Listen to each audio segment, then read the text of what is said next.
বোধহয় আপনারা লক্ষ্য করে দেখেছেন যে আপনার ফিমেল পাখি ডিম কম পারছে, বা ডিম পারলেও ডিমের কোয়ান্টিটি অনেক কম হচ্ছে, 2 থেকে 3টি মাত্র ডিম পারছে। বা এমনও হয় ডিম আপনার পারছে কিন্তু ডিমের খোসা খুব পাতলা, পাখি থেকে তা দিতে বসলেই সেই ডিমগুলো ফেটে যাচ্ছে। বা এমনও হতে পারে শুধুমাত্র নোক লাগলেই, পাখির নোক লাগলেও সেটা ফুটা হয়ে যাচ্ছে। মাঝে মধ্যেই আবার এটাও দেখতে পাচ্ছেন মাঝে মধ্যে আপনার পাখিদের নয় ঠোঁট বা পায়ের আঙুলের নখ অনেকটা বড় হয়ে যাচ্ছে, স্বাভাবিকের তুলনায় অনেকটা বড় হয়ে যাচ্ছে। পাখির যে বাচ্চা হচ্ছে সে বাচ্চাগুলো স্প্লে লেগ হচ্ছে, পাখির বাচ্চা স্প্লে লেগ হচ্ছে, পাখির বাচ্চার পায়ের গ্যাপ অনেক বড় হচ্ছে। বা পাখির যে বাচ্চা হচ্ছে ফ্রেঞ্চ মোল্ড তো হচ্ছে না, না হয়েও পাখিদের বাচ্চার পালক ঝরে যাচ্ছে, লেজ পাখিদের বাচ্চার লেজ হচ্ছে না, ডানার পালক হচ্ছে না, এই ধরনের সমস্যা হচ্ছে। তো এতগুলো যে আমি সমস্যার কথা আপনাদেরকে বললাম, প্রত্যেকটা সমস্যাই পাখির শরীরে যদি ক্যালসিয়ামের অভাব থাকে সেই জন্য হয়।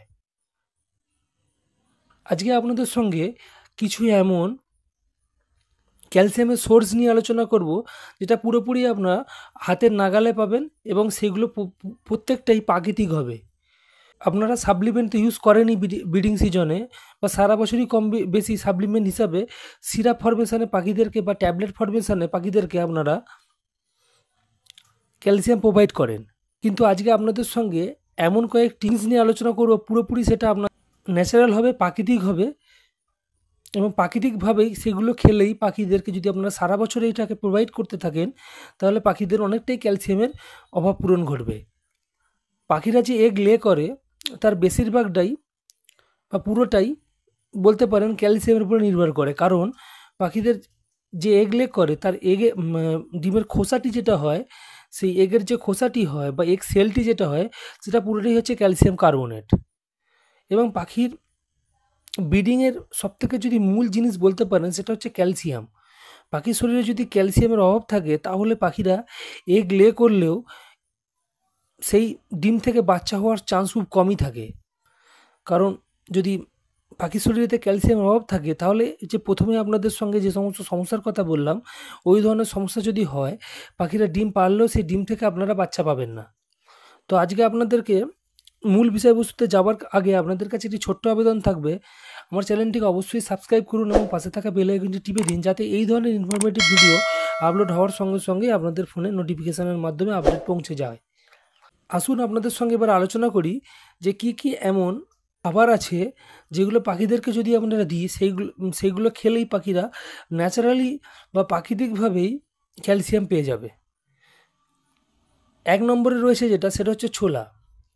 আপনারা ভালোভাবেই জানেন রেসের ঘোড়াকে আমরা ছোলা খেতে দিই, কারণ ছোলাতে প্রচুর পরিমাণে রয়েছে প্রোটিন এবং ক্যালসিয়াম। তো ক্যালসিয়ামের প্রাকৃতিক সোর্স হিসাবে আপনারা ছোলা অবশ্যই দিতে পারেন। ছোলাকে ভিজিয়ে তো দিতেই হবে, আপনারা ছোলাকে সিদ্ধ করেও দিতে পারেন বা ছোলাকে আপনারা অঙ্কুরিত করেও দিতে পারেন। এবং যে কোনো দানাকেই যখনই আপনারা অঙ্কুরিত করে দেবেন তার পুষ্টিগুণ কিন্তু অনেকটাই বৃদ্ধি পেয়ে যায়। যদি পারেন আপনারা ছোলাটাকেও অঙ্কুরিত করেই পাখিদেরকে খেতে দেবেন। 2 নম্বর যে পয়েন্টটি, তাতে প্রচুর পরিমাণে ক্যালসিয়াম রয়েছে বা পুরোটাই ক্যালসিয়াম ধরে নিতে পারেন, যেটা হচ্ছে যে এক্সেল।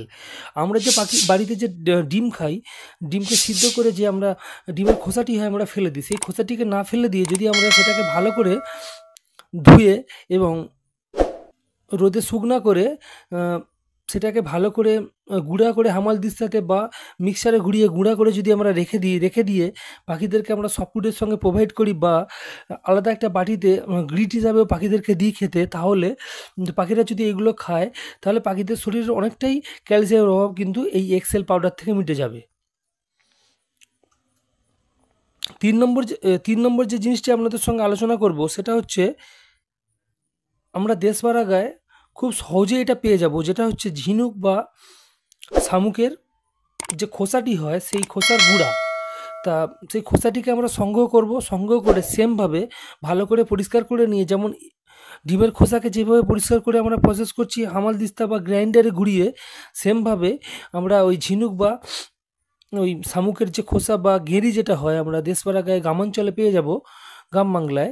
তো সেটাকে আমরা ভালো করে গুঁড়া করে ওই এক্সেল পাউডারের সঙ্গে একসঙ্গে রেখে দিতে পারি, বা আলাদা রেখেও যদি আমরা সফট ফুডের সঙ্গে পাখিদেরকে প্রোভাইড করি, তাহলে পাখিদের শরীরেতে ক্যালসিয়ামের অভাব কিন্তু এ থেকেও অনেকটা মিটে যাবে। 4 নম্বর যে জিনিসটি আপনাদের সঙ্গে আলোচনা করব সেটা হচ্ছে খুবই গুরুত্বপূর্ণ জিনিস, এবং সেটা আমরা হাতের সামনেই সবসময় পাই, যেটা হচ্ছে পালং শাক। পালং শাকে যেমন রয়েছে আয়রন, তার সঙ্গে সঙ্গে পালং শাকেতে আপনারা ক্যালসিয়ামও আপনারা পেয়ে যাবেন। তো পাখিদেরকে যদি আপনারা পালং শাক খেতে দেন, তাহলে পাখিদের শরীরেতে ক্যালসিয়ামের একটি সোর্স হিসাবে বা ক্যালসিয়াম পাখিদের শরীরে যাবে। এবং ক্যালসিয়াম খুব গুরুত্বপূর্ণ এই কারণে, সবথেকে বড় জিনিস যে পাখিদের যে ডিম পারলো, ডিম যদি পাখির শরীরে যদি ক্যালসিয়াম ডেফিসিয়েন্সি থাকে বা ক্যালসিয়ামের অভাব থাকে, তাহলে কিন্তু সেই ডিম থেকে আপনারা কোনোভাবেই বাচ্চা পাবেন না।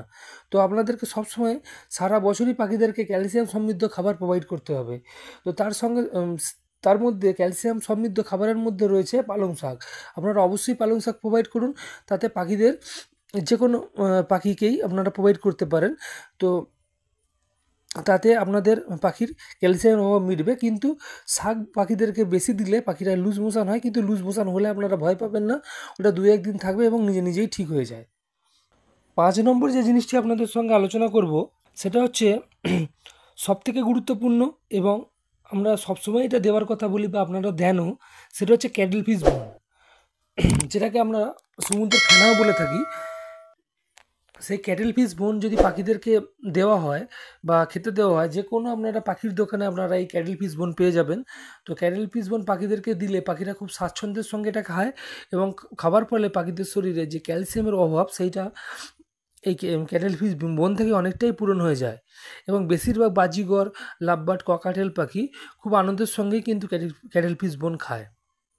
6 নম্বর যে পয়েন্টটি আপনাদের সঙ্গে আলোচনা করব সেটা হচ্ছে যে যে যে খাবারটি আমরা খুব হাতের সামনেই পেয়ে যাই, বিশেষ করে শীতকালে আমরা সবসময় এটা অ্যাভেলেবেল থাকে বাজারে। আপনারা যে কোনো গ্রাম বাংলায় যে কোনো বাজারে বা শহরে সব জায়গাতেই অ্যাভেলেবেল থাকে। শীতকালীন ফসল হিসাবেই এটা বলা হয়। তো সারা বছরও পাওয়া যায়, কিন্তু শীতকালেই খুব সহজলভ্য হয়।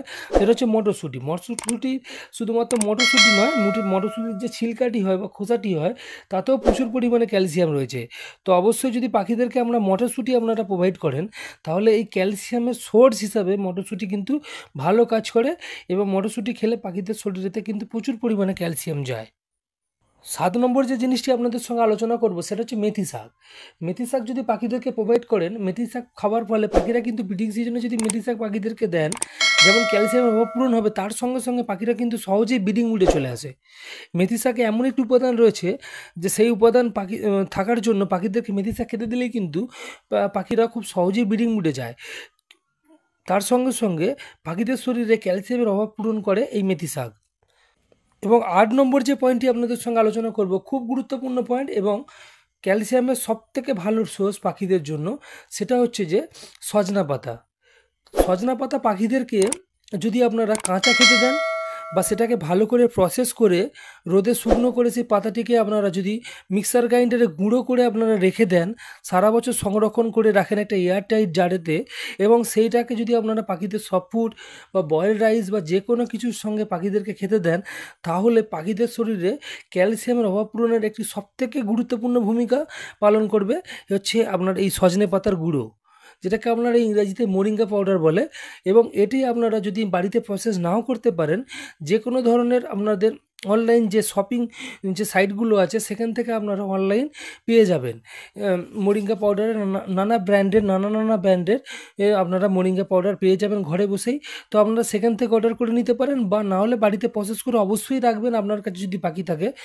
যে কোনো বড় ব্রিডার কিন্তু এই সজনে পাতার গুঁড়ো বা সজনে পাতাকে পাখিদেরকে ইউজ করেন। আপনারা সজনের ডাঁটাও পাখিদেরকে দিতে পারেন, দিলে পাখিদের শরীরে প্রচুর পরিমাণে ক্যালসিয়াম যাবে। মানে ক্যালসিয়ামের সর্বোত্তম, মানে সবথেকে উন্নত বা সবথেকে ভালো যদি সোর্স বলতে পারেন, সেটা পাখির জন্যই হোক আর মানুষের জন্যই হোক, সেটা হচ্ছে এই সজনে পাতা বা সজনে ডাঁটাও আপনারা ইউজ করতে পারেন, কোনো সমস্যা নেই। কিন্তু সজনে পাতার গুঁড়োটাকে আপনারা যদি ইউজ করেন, সেটা আপনারা সহজেই আপনারা পাখিদেরকে সফট ফুডের সঙ্গে দিলে পাখিরা এটা সহজেই খেতে পারবে, এবং পাখিদের শরীরে প্রচুর পরিমাণে ক্যালসিয়াম যাবে।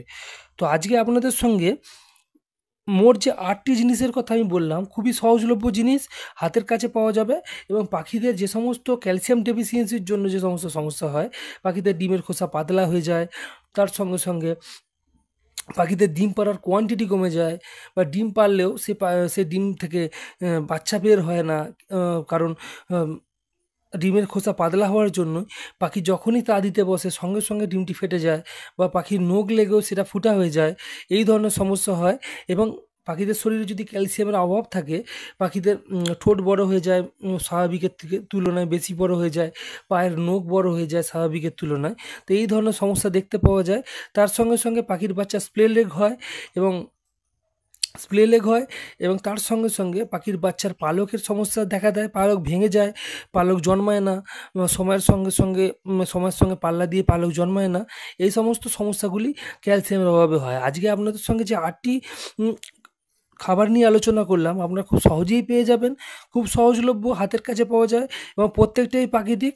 উম তো আপনারা এইগুলো যদি সারা বছর পাখিদেরকে ঘুরিয়ে ফিরিয়ে প্রোভাইড করতে থাকেন, তাহলে পাখিদের শরীরেতে কোনোভাবেই ক্যালসিয়াম অভাব হবে না। এবং তার সঙ্গে সঙ্গে সূর্যালোক পাখিদের শরীরে যদি অল্প পরিমাণে পড়ে, তাহলে সহজেই এই ক্যালসিয়ামগুলো শোষিত হয়ে যাবে। কিন্তু গরমকালেতে আপনারা পাকামো করে পাখিদেরকে সূর্যালোকে রাখতে যাবেন না, তাহলে পাখিদের আপনাদের সাডেন ডেথ বা হিস্ট্রোক হয়ে যেতে পারে। এবং ক্যালসিয়ামের অভাব পূরণের জন্য আপনারা অবশ্যই এই প্রাকৃতিক জিনিস যেমন ইউজ করবেন, আপনাদের যদি প্রয়োজন হয় আপনারা যে কোনো ধরনের ভালো ক্যালসিয়াম সিরাপও ইউজ করতে পারেন। তো আশা করি আমার ভিডিও থেকে আজকে আপনারা ক্যালসিয়ামের প্রাকৃতিক সোর্স কী কী রয়েছে জানতে পারলেন। যদি ভিডিও থেকে কিছু উপকার হয়, অবশ্যই একটা লাইক দেবেন, বন্ধুবান্ধবদের সঙ্গে শেয়ার করবেন যাতে তারাও কিছু জিনিস জানতে পারে। যদি চ্যানেল এখনও পর্যন্ত না সাবস্ক্রাইব করেন, অবশ্যই চ্যানেলটিকে সাবস্ক্রাইব করে রাখুন, যাতে এই ধরনের ইনফরমেটিভ ভিডিও আপলোড হওয়ার সঙ্গে সঙ্গে আপনাদের ফোনে নোটিফিকেশানের মাধ্যমে পৌঁছে যায়। আজকের মতো বিদায় নিচ্ছি। পরবর্তী কোনো একটি দিনে নতুন একটি টপিক নিয়ে অবশ্যই দেখা হচ্ছে। ধন্যবাদ।